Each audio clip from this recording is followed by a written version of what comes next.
Zaburi 18 mstari wa 43 inasema ya kwamba umeniokoa na mashindano ya watu, umenifanya kichwa cha mataifa, watu nisiowajua walinitumikia. Siku ya leo ningetaka niongee na wewe kuhusu kutoka katika mashindano. Maana unapokaa katika mashindano au shindani na lengo lako. Kile Biblia na kutukubali tushindanalo ni malengo yetu. Ndiposa mtume nabii ambaye ni Daudi anasema umeniokoa na mashindano ya watu. Maana ukiwa katika mashindano ya watu au shindani na lengo lako, umetoka katika lako linalokuhusu, umeingia katika mashindano ya watu. Na ukiwa katika mashindano ya watu, kuna uwezekano wa kushinda ama kushindwa. Lakini ukiwa katika malengo ama ukiwa katika mbio ya kushindana ile hatima ambayo Mungu ameitia ndani yako, hakuna siku ambayo utafika kiwango ya kusema nimechoka, kwa sababu hakuna mtu unayeshindana naye. Kwa Mungu atuepuse na majaribu ama tuepuse na mashindano ya watu. Maana watu wengi leo hata katika kazi, wametoka katika kazi, wametoka sokoni kufanya kazi, lakini kuliko waende wafanye kazi washindane na malengo yao, wameingia kushindana walioko, wakisema leo kama huyu mwanadamu anauza kitu 1000, mimi nitaanza kuuza 1500 ama 600, kwa sababu sasa hauko katika kazi, umeingia katika mashindano. Na ukiingia katika mashindano, ndiposa wengine wanafanya kazi lakini hata fungu la 10 hawapati, kwa sababu zile kazi tunadhani ya kwamba wanafanya biashara, wako katika mashindano. Nduko umefungua karibu na mwenzako, lakini hauko tayari kufanya kazi, uko katika mashindano. Na ukishindana ni kumaanisha kuna uwezekano wa kushindwa. Kwa hiyo Mungu atusaidie kuepukana na mashindano ya watu. Maana mashindano ya watu hautafanya linalompendeza Mungu. Utaweza tumia hata njia zingine ili mwenzako afilisike, ili mwenzako aanguke, kwa sababu uko katika mashindano. Lakini Mungu siku ya leo akuokoe na mashindano, akuingize katika hatima yako, akuingize katika lengo lako, ushindane na lengo lako. Ukisema mwaka huu kuna mipango nimepanga, na kabla mwaka huu uishe nitakuwa nimekamiliza. Kwa sababu ya nini?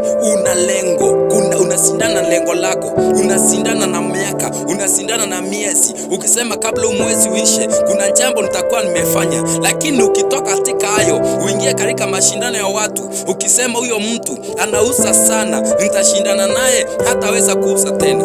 Na kuambia kuna uwezekano wa kushindwa kuliko uwezekano wa kushinda, kwa sababu umetoka katika yanayokuhusu. Fanya yanayokuhusu ili upate kushinda. Kwa hiyo mtume Daudi anasema ya kwamba umeniokoa na mashindano ya watu. Maana ukitoka katika mashindano ya watu, anaongeza kusema umenifanya kichwa cha mataifa, watu nisiowajua walinitumikia. Kwa hivyo ukiwa katika mashindano ama ukiwa nje ya mashindano, watu wasiokujua watakutumikia. Maana macho yako yanaona mbali. Au shindana na wale watu wa karibu na wewe, au shindana na wale watu ambao wametoka leo, au shindani na wale watu ambao unadhani wako mbele yako, kwa sababu hujui anaenda wapi. Kwa hivyo malengo yako ni wewe unajua unataka Mungu akupeleke wapi. Bwana Yesu asifiwe. Kwa hivyo shindana na lengo lako, achana kushindana na watu. Kama ni biashara, fanya biashara kivyako. Kama ni kazi yako, kama ni jambo fulani, fanya lakini usishindane na mtu. Kama uko katika mwito wa Mungu unahubiri, usishindane na mtumishi fulani. Na kama kunikushindana, unashindana ile lengo mzuri. Kama vile Mtume Paulo anasema ya kwamba igeni kwetu sisi, tuige kwa wanaofanya njia nzuri, ama tuige mifano mizuri. Kwa hivyo kuna kuiga na kuna kushindana na mtu.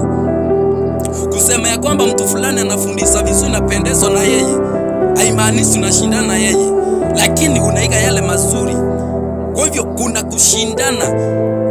Unajitahidi hata uongee kama mtu fulani, unajitahidi uongee kama mtumishi fulani, lakini haitakuwa hivyo. Maana hautakuwa wewe, utakuwa photocopy yake, hautakuwa your origin. original yako mwenyewe, utakuwa photocopy yake. Kwa hivyo wewe ukiwa original yako, utakuwa unashindana na hatima yako ile Mungu amewekea ndani yako. Katika jina la Yesu Kristo, Mungu akuokoe katika mashindano. Maana siku za leo wengi wako katika mashindano, walijisahau hata mwito wa Mungu. Mungu hawezi akatutia mafuta tuwe tunashindana na watu wengine.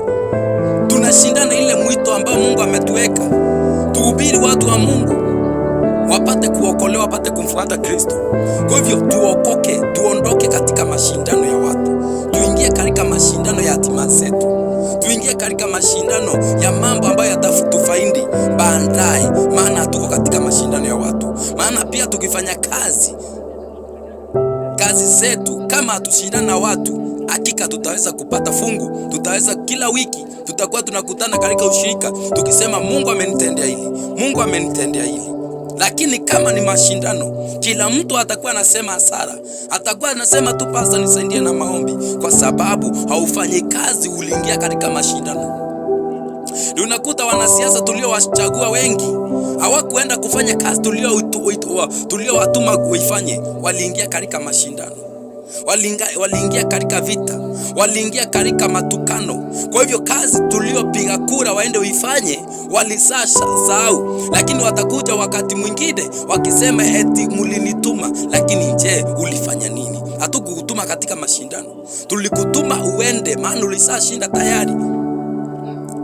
Kwa hivyo hapo ni matokeo tunangoja. Kwa hivyo Mungu atuokoe na mashindano ya watu, atusaidie kufuatilia kushindana na hatima zetu. Na tukishindana na hatima zetu, tutafika mahali Mungu amekusudia. Kwa jina la Yesu, ubarikiwe na ulindwe in Jesus mighty name. Hebu niombe.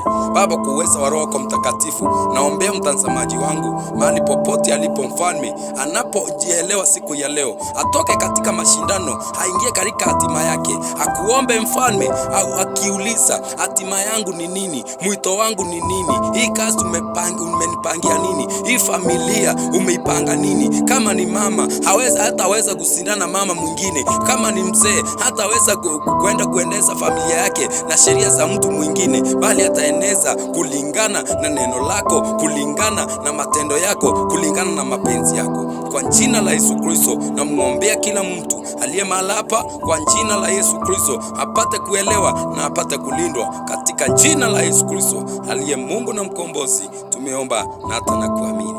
Amen. Be blessed in Jesus name.